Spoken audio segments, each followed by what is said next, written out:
Hello, sound check. What the? Is this on?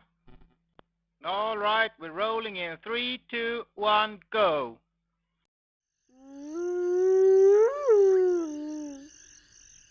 Hyena. Full dynamics, full Carbon. totally Hyena. Carbon. Carbon. Carbon. Carbon. Carbon. full Carbon. fiber Frame. Hello everyone. Today I'm gonna make a tribute to my bike. I call my bike the Hyena because of the slanting of the top tube. The bike is a collaboration between me and my bike builder. It started when I fell in love with the frame, which was just hanging on the wall there. This is the empty frame. The frame is made by Full Dynamics. It's a team carbon frame. Full Dynamics is owned and operated by Battaglin. Battaglin is the race frame part of the factory. As you've heard, it's a full carbon frame. Carbon. Frame. Yes, we got it already. Shut up. Well, for good reasons. There is some aluminum in the frame. The wheel dropouts, the crank house, and the forecowl are all lined with aluminum. Alright, enough about the frame. Let's move in on the components. Here we got the Truvative stem bolted on. It's a team stem with a clasp for a really fat handle. And you got your Ritchie Logic headset. To control the beast, we put the Truvative cross-country flat bar. Here's the business end.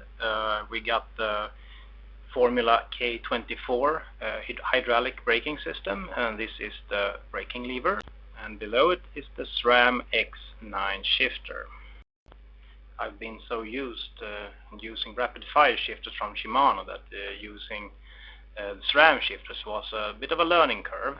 You have the ordinary thumb lever here.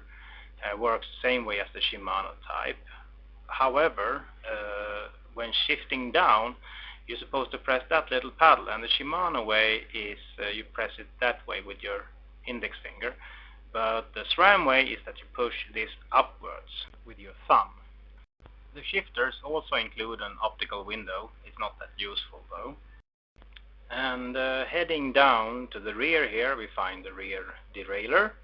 It's the beefy and sturdy SRAM X9.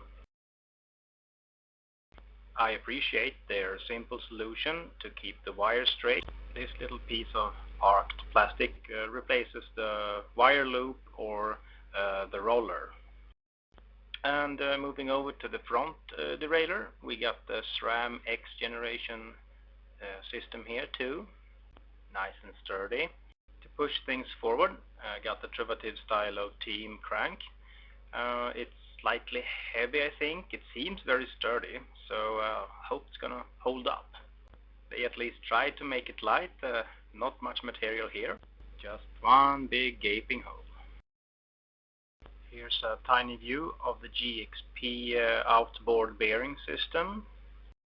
In the front here we have the RockShox Reba race fork, which was opted in over the SID fork. I love the SID fork for the weight, but my bike builder was a bit concerned that it might not take the punishment of my riding style.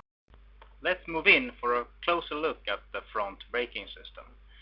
This is the K24 Formula brake. I got the 180mm disc in the front. It brakes really well. The rear brakes is basically the same. It's hydraulic. Difference is it's just 160mm disc. More than enough. Now let's roll on over to the wheels. The wheels became a real pain in the ass, especially in combination with the braking system. It wasn't so much these wheels. These wheels is the really happy ending.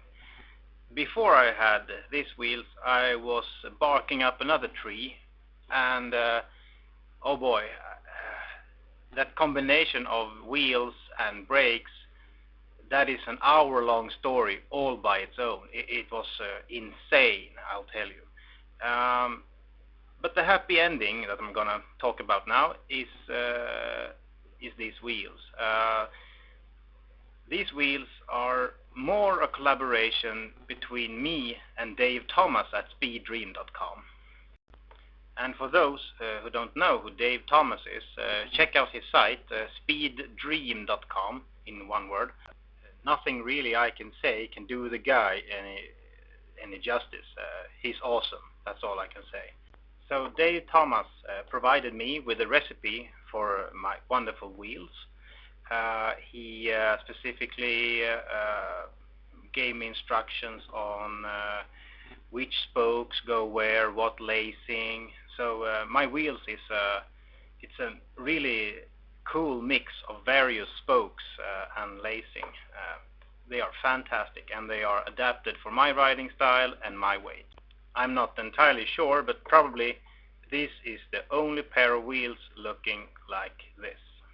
I would have loved to have Dave Thomas original wheels, but he's not very keen on exporting his stuff. It's mainly because of when you have to send them back for service, he has to pay the return shipping, and there's going to be a whole lot of shipping back and forth and damage in transit and all that. Anyway, to sum up the facts, it's DT Swiss 4.1D rims, coupled with the DT Hygi 240S hubs, and various DT spokes mixed together. Nothing too fancy here, it's just a Control Tech seat post. I did, however, run into a little bit of trouble here. I like to have a long seat post because of my riding style, both road and then for those technical single track, I like to lower the saddle so I can get a little bit more movement. And that's when I run into this snag. There's a rivet here for the wire holder that protrudes into the tube. So I had to mill a little groove into the seat post to use the full length up and down. And speaking of problems, I'm not entirely at peace with my saddle. This groove here in the back of the saddle makes sure that anything loose like shirt and pants gets stuck when you lean far back to prevent your front wheel from sucking down a hole or something. Here's room for improvement. Far too heavy wheel clinchers. They just have to go. Other stupidities on my bike is the pop lock placement. Poking out at the top here, it really hurts when you're coming down hard on your handle. So the pop lock is going to go pointing down and to the other side of the handle. I also have a hate for these grips. They are really good when you're gloved, but as soon as you go without gloves and you get any sweat on your hands, these are slippery as soap. And they also weigh a ton. So away they go, and I'm going to put some foamies on instead. I love those.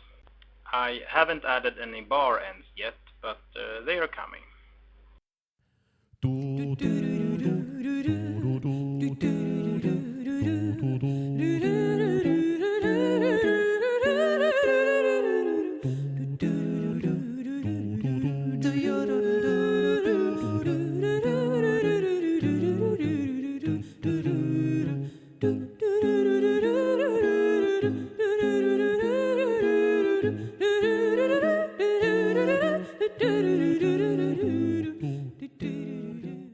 Hyena.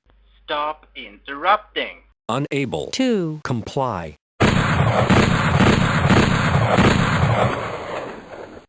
You didn't see that one coming, did ya?